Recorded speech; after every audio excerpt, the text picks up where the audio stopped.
this. He stood in the crowded courtroom, pointing at his trembling wife.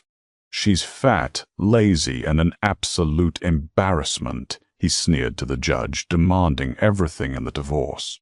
But his smug grin instantly vanished when the judge banged her gavel and revealed the multi-million-dollar secret his wife was hiding. The fluorescent lights of courtroom 3B in the Cook County Circuit Court flickered with a dull, sterile hum, casting harsh shadows across the polished oak tables. Penelope Hayes sat perfectly still, her hands folded tightly in her lap. The fabric of her navy blue dress felt restrictive, a physical manifestation of the suffocating tension in the room. At 34, Penelope was undeniably a big woman. Years of battling severe polycystic ovary syndrome, compounded by a malfunctioning thyroid, had transformed the petite girl she once was into someone she barely recognized in the mirror. But the weight she carried on her body was nothing compared to the crushing emotional weight she had endured over the last 3 years of her marriage. Across the aisle sat Richard Hayes. He was immaculate as always. His tailored charcoal suit clung perfectly to his lean, gym-honed frame. His jaw was set, his posture radiating an arrogant entitlement that made the air around him feel thin. Richard was a man who believed the world owed him its finest offerings, and for a decade, Penelope had broken her back trying to be one of them. She had worked 3 consecutive administrative jobs to put him through the Kellogg School of Management at Northwestern University. She had typed his thesis, cooked his meals, and ironed his shirts while he networked at cocktail hours she was rarely invited to. But as Richard climbed the corporate ladder, eventually landing a coveted vice president position at Meridian Global Investments, his affection for his wife had plummeted. First came the subtle digs, "Are you really going to eat that pen?" followed by the complete withdrawal of physical intimacy. Then came the blatant disrespect. He stopped taking her to company events. He refused to hold her hand in public. And finally, the ultimate betrayal, a blindingly obvious affair with his 26-year-old fitness instructor, Jessica Sterling. Now they were here, the bitter end of a 10-year marriage, laid bare before the Honorable Margaret Kensington. "Your Honor," began David Croft, Richard's high-priced, aggressively sleek divorce attorney. Croft paced the floor like a shark sensing blood. "My client is simply asking for an equitable distribution of the marital assets, weighted heavily in his favor due to the undeniable fact that he has been the sole financial engine of this household for the past 6 years. Mrs. Hayes has not held formal employment since 2020. She has, by all accounts, remained at home, contributing absolutely nothing to the financial growth or social standing of the marriage." At boom, my.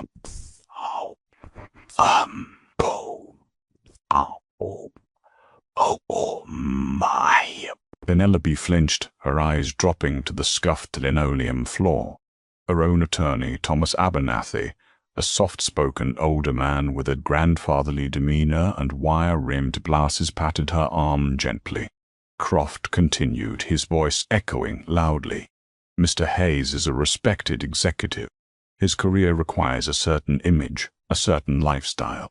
For years, he has been forced to attend vital corporate galas and international networking events alone because, frankly, his wife refused to maintain a standard of presentation fitting for a man of his stature." "Objection," Thomas Abernathy said mildly, half rising from his chair. "Relevance, Your Honor. This is a divorce proceeding, not a beauty pageant." "Duh. Ow. Judge Kensington, a formidable woman with sharp gray eyes that missed nothing, peered over her reading glasses. Sustained.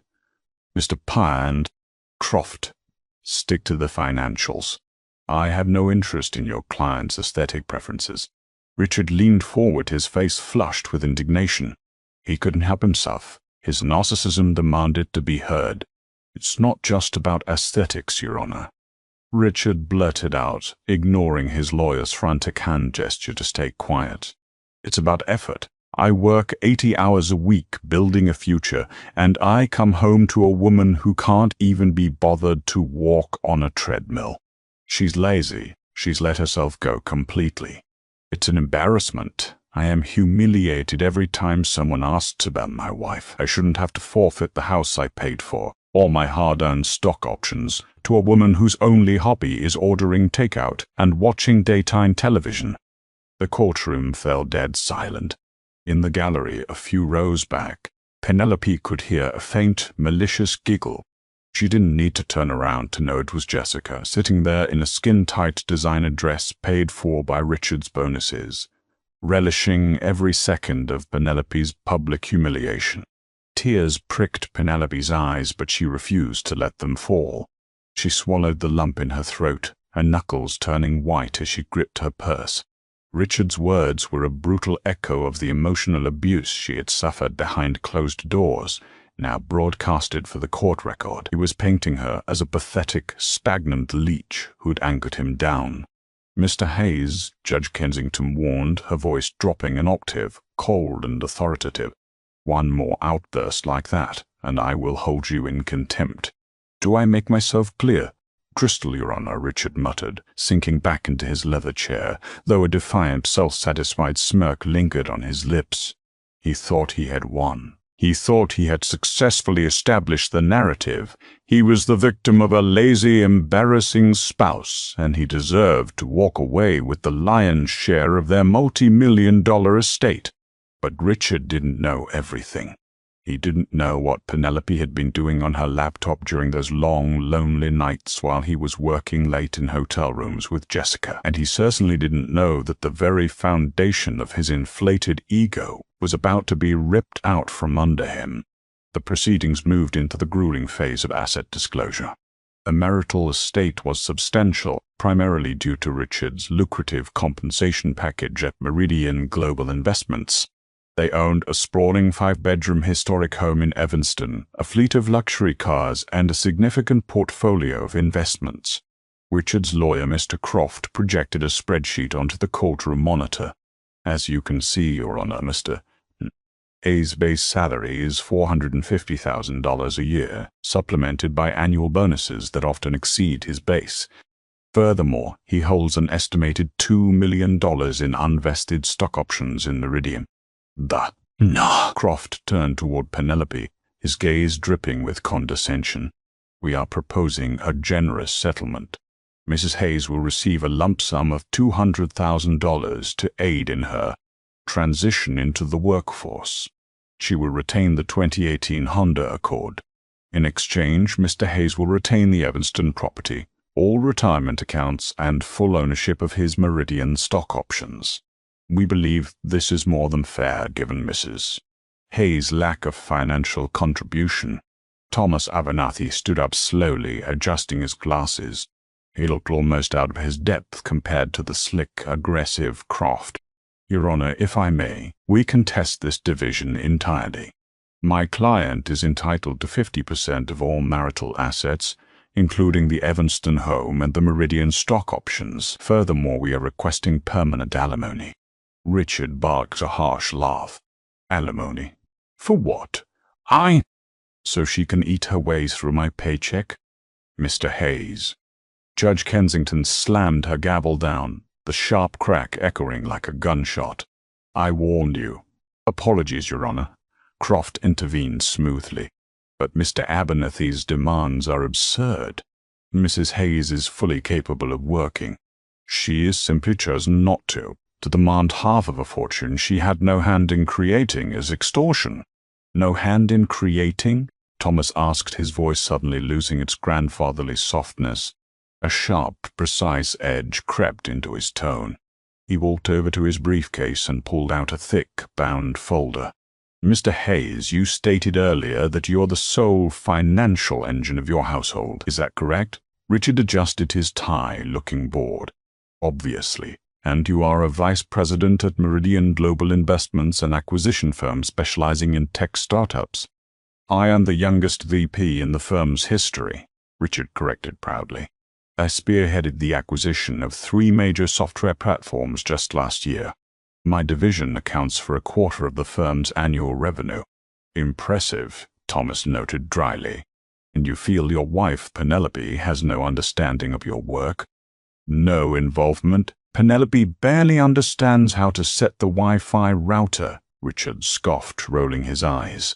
My world is high-stakes corporate finance. Her world is coupon tipping. We operate in completely different stratospheres. I see. Thomas flipped open the folder. Let's talk about that stratosphere, Mr. Hayes. 2 years ago, your firm Meridian acquired a highly lucrative proprietary data analytics software known as AuraSight. It was a massive deal. In fact, it was the specific deal that earned you your promotion to vice president. Is that accurate? Richard frowned, clearly annoyed by the detour, but nodded. Yes. AuraSight was a ghost company. Nobody knew who the developer was. It was operated through a blind trust. I spent 6 months tracking down the legal representatives negotiating the buyout. It was a masterpiece of corporate strategy on my part. We bought it for $12 million. It's now worth triple that. A masterpiece, Thomas repeated, letting the word hang in the quiet courtroom. You negotiated with the legal representatives. You never met the founder, the creator of AuraSight. No, Richard said, his patience thinning. The creator insisted on complete anonymity. We dealt strictly with their proxy firm in Delaware. What does this have to do with my divorce? I want my house and I want this over with. It has everything to do with your divorce, Mr. Hayes, Thomas said, turning his back to Richard and walking over to Penelope. He placed a gentle hand on her shoulder. Penelope, who had been staring at the floor, finally lifted her head. The fearful, intimidated look was completely gone from her eyes. In its place was a quiet, burning resolve. Your Honor, Thomas addressed the judge, handing a stack of heavily redacted documents to the bailiff to pass up to the bench. Mr. DeNutt, Mr. Hayes claims he built his wealth alone. He claims his wife is lazy and embarrassment, a woman who contributed nothing. I would like to submit Exhibit G into evidence. Judge Kensington took the documents, adjusting her glasses. She read the first page, frowned, and then flipped to the second.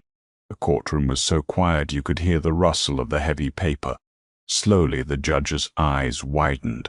She looked up, her gaze shifting from the paperwork to Penelope, and then, with a look of profound disbelief mixed with a hint of amusement, she looked at Richard. Mr. Croft, Judge Kensington said, her voice dangerously calm, have you reviewed these documents? We have not been provided with Exhibit G, Your Honor, Croft said, a sudden bead of sweat appearing on his forehead. He didn't like surprises. Thomas handed a copy to Croft. Richard leaned over his lawyer's shoulder, his eyes scanning the dense legal jargon. What is this? Richard muttered. Some kind of holding company? Blue Zenith LLC? What does this mean? It means, Mr. Hayes, Thomas Abernathy said, his voice ringing out with crystal clarity, that your entire career is built on a very large, very embarrassing lie. The silence in courtroom 3B was absolute, the kind of heavy, pressurized quiet that precedes a violent storm. Richard Hayes stared at the heavily redacted documents his lawyer, David Croft, was frantically scanning. The smugness had dripped off Richard's face, replaced by a tight, confused grimace. Mr. Abernathy, Judge Kensington said, leaning forward, her reading glasses perched on the bridge of her nose. Are you asserting what I think you are asserting? I am, Your Honor, Thomas Abernathy replied, his voice projecting a newfound commanding authority. Exhibit G is the certified operating agreement and incorporation paperwork for Blue Zenith LLC, registered in the state of Delaware in 2014. If you turn to page 4, you will see the sole managing member and 100% equity owner listed. Croft's face lost all its color. He dropped the paper onto the polished oak table as if it had burned his fingers. Richard snatched it up. His eyes darted back and forth across the page before locking onto a single line of text. His breath hitched. Penelope Wright, he whispered, using her maiden name. He looked up, his face a mask of furious disbelief, staring at the woman sitting quietly across the aisle. What is this? Is this some kind of forged garbage? You don't own a tech company? Penelope finally lifted her chin. The meek, intimidated woman who had walked into the courtroom was gone. Her eyes, usually soft and yielding, were cold and sharp as cut glass. I filed the initial patent for the core algorithm of Orosite in November 2014, Richard. A year and a half before I made the mistake of marrying you. Objection, Croft shouted, recovering his aggressive stance. Your Honor, this is an ambush. Opposing counsel has withheld vital financial disclosures, Mr. Croft, sit down, Judge Kensington snapped, raising her hand. You spent the last hour aggressively petitioning for a disproportionate split of the marital assets based on your client's supposed financial supremacy, and highly interested in hearing why the wife he just publicly branded as a lazy embarrassment is the sole proprietor of a multi-million-dollar software firm. Because she isn't. Richard exploded, slamming his hand on the table. She can barely use Excel. She worked as a receptionist. When I was pulling all-nighters at Kellogg, she was sitting at home watching Netflix. She doesn't know the first thing about proprietary data analytics. Actually, Mr. Must Hayes, Thomas Abernathy countered smoothly, stepping into the center of the floor. While you were networking at cocktail bars, your wife was taking advanced remote computer science courses through MIT OpenCourseWare, while she was working 3 separate administrative jobs to pay your tuition. She was processing massive amounts of unstructured corporate data. She recognized a glaring inefficiency in how enterprise software integrated legacy databases. So, she built a solution. She coded it herself that night at the kitchen table while you slept. The gallery murmured. Jessica Sterling, sitting in the back row, suddenly sat up very straight, her heavily glossed lips parted in shock. Penelope looked directly at her husband. You used to complain about the clicking of my keyboard, remember? You told me my little typing hobby was keeping you awake. That hobby was me writing the machine learning scripts for Orosite. Richard looked like he was suffocating. If you owned it, why didn't you tell me? Why hide it? Because I knew exactly who you were, Richard, Penelope said, her voice steady and echoing clearly in the quiet room. When Orosite started gaining traction in the beta phase, you were already showing your true colors. You were obsessed with status, with money, with taking credit for other people's work. I knew if I told you, you would try to take it over. You would position yourself as the CEO. You would take my creation and use it to feed your own ego. So I placed the intellectual property into a blind trust and hired a proxy management firm to handle the business operations. And handle them they did, Abernathy interjected, turning to the judge. Your Honor, 2 years ago, Meridian Global Investments initiated a buyout of Orosite. Mr. Hayes here was the lead negotiator for the buyer. He spent 6 months fiercely negotiating a $12 million acquisition, completely unaware that the anonymous developer he was enriching on the other side of the table was his own wife, sitting in the very house he claimed she contributed nothing to. A low whistle escaped from the court reporter. Even Judge Kensington had to suppress a small, incredulous smile. It was the ultimate corporate irony. This is ridiculous, Croft yelled, his slick composure entirely shattered. Even if this elaborate fairy tale is true, it changes nothing fundamentally. If the $12 million was acquired during the course of the marriage, it is a commingled marital asset subject to equitable distribution under Illinois law. My client is entitled to half of that payout. Richard's panic visibly subsided, replaced instantly by a greedy, predatory beam. He's right, Richard sneered, adjusting his tailored cuffs. You think you outsmarted me, Penn. You just handed me $6 million. Thank you for your little typing hobby. I'll take my half now. Thomas Abernathy didn't flinch. He didn't even look angry. Instead, he smiled a small, pitying smile that made Richard's blood run cold. Mr. First One, that's Croft, Abernathy said gently. Are you familiar with the Securities and Exchange Commission's regulations regarding undisclosed conflicts of interest in corporate acquisitions? Croft froze. Or perhaps, Abernathy continued, walking back to his briefcase and pulling out a second, significantly thinner folder. Are you familiar with Meridian Global Investments' strict employee code of conduct? Specifically, the fiduciary duty clauses required for all vice presidents? What are you doing, Abernathy? Croft warned, his voice low and tight. When Mr. Hayes executed the $12 million buyout of Arasite, he signed a sworn legal affidavit standard FINRA compliant stating that he had no familial, personal, or financial ties to the acquired entity or its beneficiaries, Abernathy explained to the courtroom. He essentially authorized his publicly traded firm to hand $12 million of shareholder money directly to his own household. Richard's face drained of color, turning a sickly, ashen gray. I didn't know, he stammered, his arrogant posture completely collapsing. I didn't know she owned it. I can prove I didn't know. It doesn't matter if you knew, Judge Kensington said, her voice slicing through the air like a blade. The realization of the legal checkmate had dawned on her. In the eyes of the SEC, and certainly in the eyes of your board of directors, you engaged in catastrophic self-dealing. You negotiated a multi-million-dollar payout to your own spouse. Which is why, Abernathy said, checking his gold pocket watch, at precisely 8 a.m. this morning my office dispatched a courier to the Legal and Compliance Department at Meridian Global Investments. We provided them with the full, unredacted ownership records of Blue Zenith LLC, as well as the transcripts of Mr. Hayes' earlier deposition where he proudly took sole credit for the acquisition. Right on cue, a harsh, vibrating buzz interrupted the silence. It was Richard's phone, sitting face up on the defense table. The screen lit up with the caller ID Meridian H.A.D. Pipslagle. Richard stared at the phone as if it were a live grenade. He didn't move to answer it. It stopped, then immediately began buzzing again. Mediridian CEO Otuka.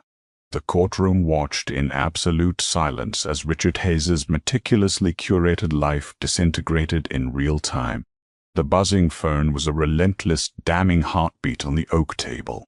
You ruined me, Richard hissed, his voice trembling with a potent mix of terror and rage. He glared at Penelope, no longer seeing the embarrassing wife he had discarded, but the architect of his total destruction. You set me up. I did nothing of the sort, Penelope replied, her voice remarkably calm. I protected my asset. You were the one who aggressively pursued the buyout of Arasite to get your VP title. You were the one who demanded this divorce. You were the one who demanded we scrutinize every penny of our finances in a court of law today. I simply brought the receipts. David Croft was already packing his briefcase. As a high-priced attorney, he knew exactly when a ship was sinking, and this one had just hit a legal iceberg of epic proportion. Your Honor, Croft mumbled, refusing to look at his client. We request a brief recess. Denied, Judge Kensington said firmly. She leaned over the bench, her gray eyes pinning Richard to his seat. Mr. Hayes, your attorney was so eager to establish your financial supremacy earlier. Let us revisit those numbers in light of this new evidence. The judge pulled financial disclosures toward her. Your unvested stock options at Meridian, valued at $2 million, are contingent upon your continued good-standing employment.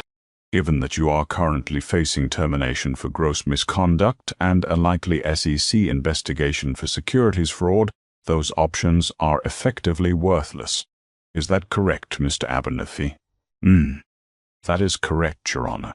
Meridian's corporate bylaws explicitly state that unvested shares are forfeited immediately upon termination for cause, Abernathy confirmed.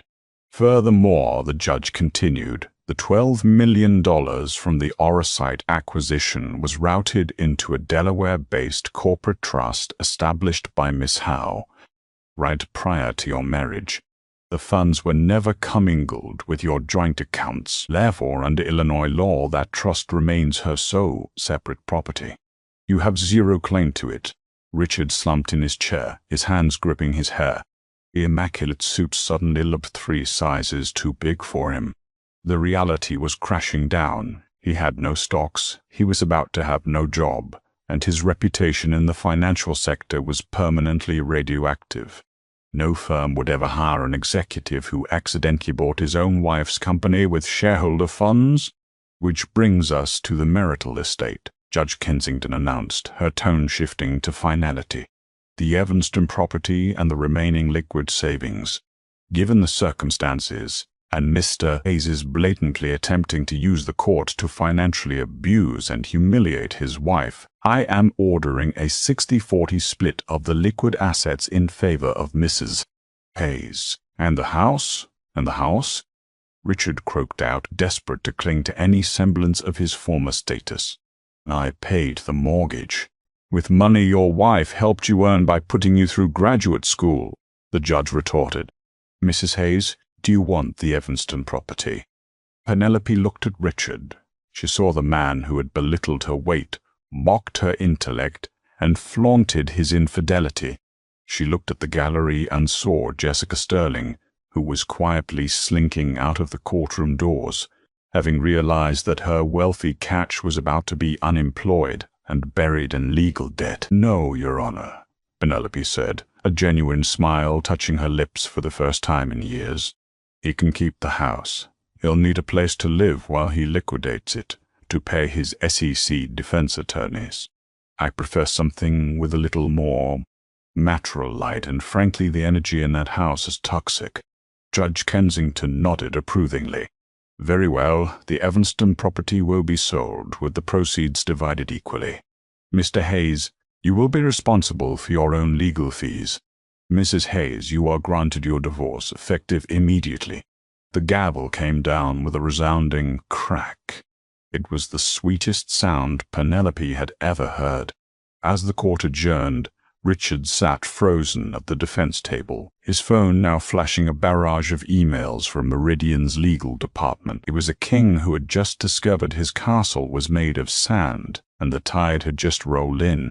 Penelope stood up, smoothing the skirt of her navy blue dress. She picked up her purse and shook Thomas Abernathy's hand warmly. "Excellent work, Thomas," she said softly.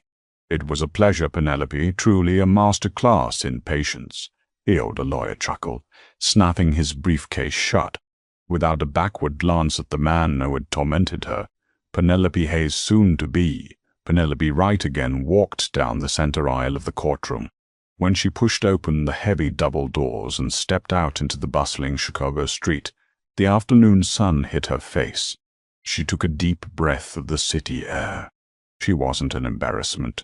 She wasn't a burden. She was a self-made tech millionaire, a brilliant mind, and for the first time in a decade, she was entirely, unequivocally free.